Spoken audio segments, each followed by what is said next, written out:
Grabing pasabog na dito nyo lang malalaman. Birthday ni Viancy, tumataginting na 1 million pesos ang naiuwi. Birthday at proposal, pinagsabay na. Yan po ang ating tatalakayin at pag-uusapan ngayong araw. Pero bago po ang lahat, isang mapagpalang araw at gabi sa inyong lahat. May love shoutout sa lahat ng ating listeners, viewers, and subscribers saan mang sulok ng mundo. Luzon, Visayas at Mindanao. Lalong-lalo na po sa ating mga kababayang OFW. Kamusta po kayo mga kalingap? Mabuhay po kayo hanggat gusto nyo. At kung bago ka pa lang sa aking munting YouTube channel, huwag ka nang mahiyang mag-subscribe, like, share, and comment. Huwag mo na rin kalimutang i-click ang notification bell nang sa ganon ay updated ka sa aking mga paparating na video. At syempre, patuloy po natin suportahan sina Kalingap Rab at ang ating ama ng Kalingap, ang nag-iisang founder, si Kuya Val Santos Matubang.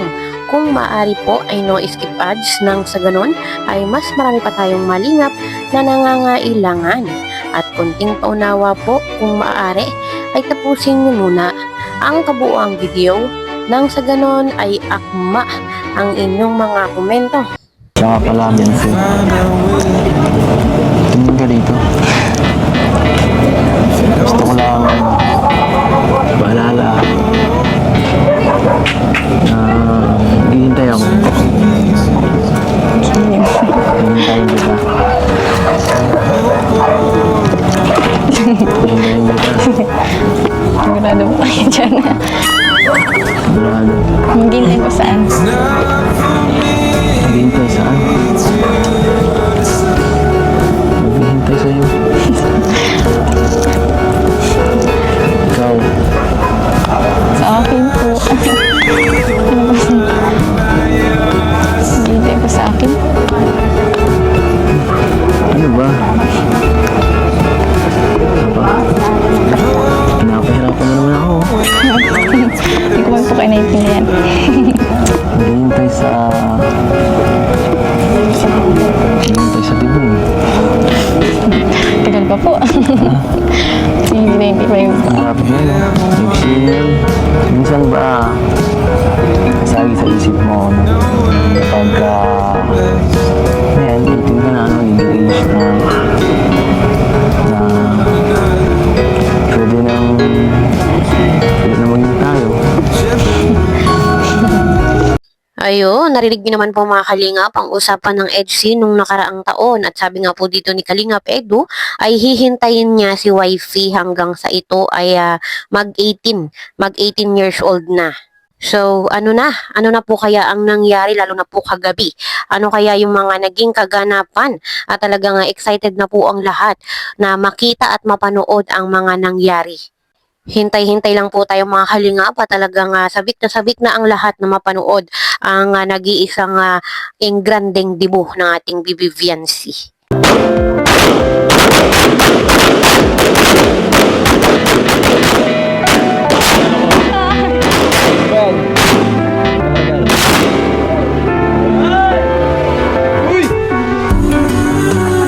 Regalo ko. Ano ba yan?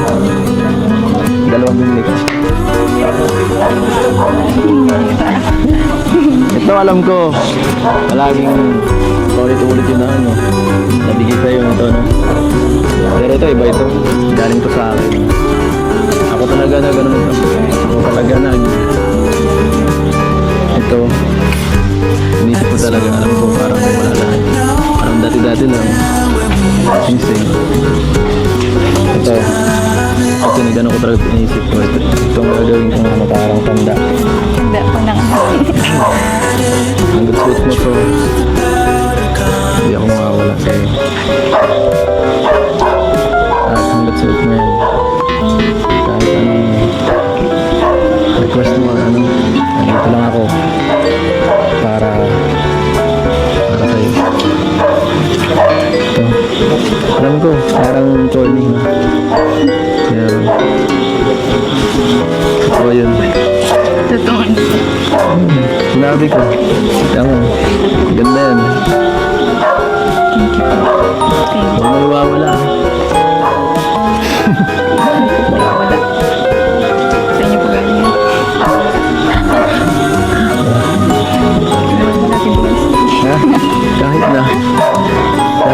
Sorry po. Mas mahalaga ito sa birthday mo sa'yo. Birthday ng Sofina ko mahalaga sa akin. Thank you po. Thank you. Ayun, napanood naman po natin mga Kalingap yung pasabog ni Kalingap Edu noon pong 17th birthday ng kanyang YP. Ang tanong po ng marami ay ano na kaya yung pasabog na ginawa niya kagabi at talagang excited na po ang lahat na malaman.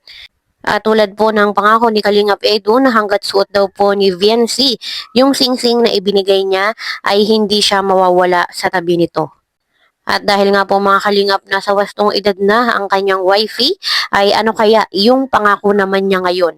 Ano naman kaya yung promise na ibinigay niya dito kay wifey? At marami nga po mga Kalingap ang nag-e-expect na pinagsabay na yung dibu at proposal ni Kalingap Edu at yun po talaga ang pinakamatinding pasabog kung sakali mang nangyari yon. At naririnig naman po natin na matindi po talaga yung mga pasabog na naganap. At sa kabilang dako nga po mga Kalingap, alam ko pong curious na ang lahat magkano ba yung naiuwi ni Bibi Viancy.